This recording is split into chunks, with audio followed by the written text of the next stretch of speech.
So, this match is really cool. Just wait for the ending. Game 5, I'd already guaranteed myself top cut, so I was a little bit more relaxed in this game. So, I'm against Whimsicott Gengar shenanigans.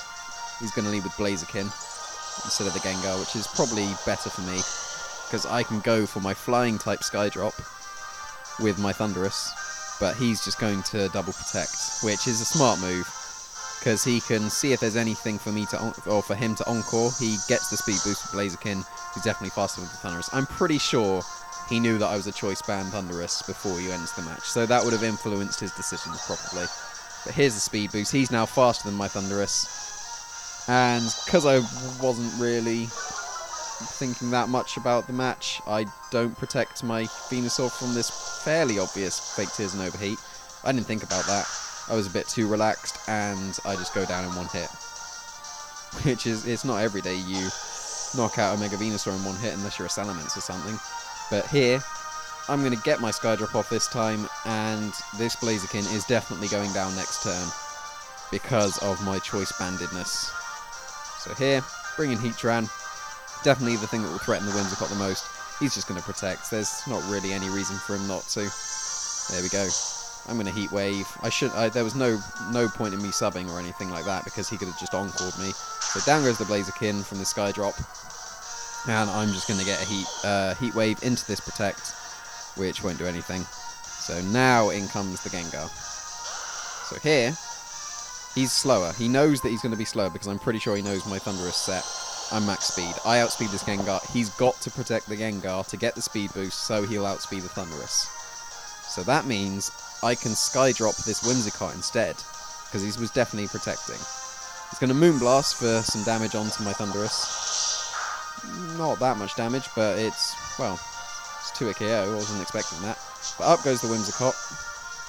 And because I took up the Whimsicott, I can get a substitute. He can't Encore me, because if he goes for Encore in the sky, it won't do anything. The Whimsicott isn't moving that turn.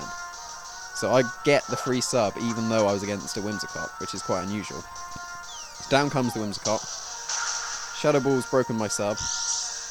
Now here, I could have gone for Heat Wave or Earth Power, either maybe knocking out the Gengar, or doing a good chunk and knocking out Whimsicott as well. And I chose Heat Wave to knock out the Whimsicott. Looking back, Earth Power might have been better, because he couldn't really have done much with Whimsicott. I guess he could have started Encore disabling, but yeah, Heat Wave may have been the wrong choice. But here, I'm going to protect my Heatran, and he goes to the nasty plot. He's using my own Thundurus against me. That's not good. He's going to try and disable my Heat Wave, and I'm going to take this Gengar up into the sky. And annoyingly, Shadow Tag still works when you're in the sky. So I can't switch out my Heatran. I'm going to try and double protect, because there was no reason not to. And he's going to get his Thunderbolt off, because I didn't get the double protect. My choice band helps knock out the Gengar, and because of his +2ness, he is going to KO my Heatran. And he doesn't show the Life Orb, which is my item. Turns out he's got safety goggles instead. So my Scrafty can take a hit. I know that. I've used Life Orb Nasty Plot Thundurus enough to know that I can take a hit. He's going to protect from my Fake Out, which is fine. Now here, surely I've lost, right? Because I'm choice banded into Skydrop. So I can't damage the Thundurus with my Thundurus, because he's a flying type. I'll take him up in the sky, then drop him, and it'll do nothing.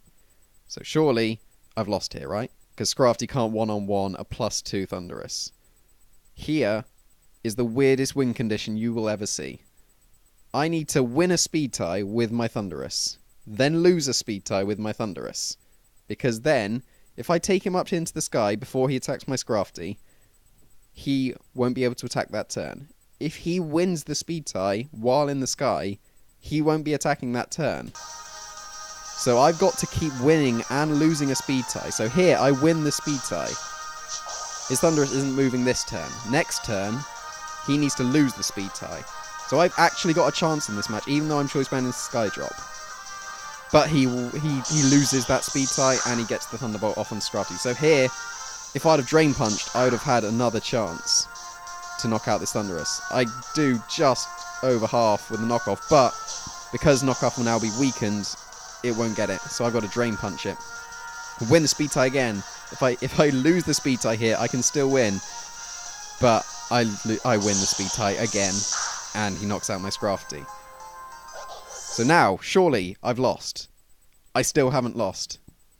Because I could have the tiniest bit more HP.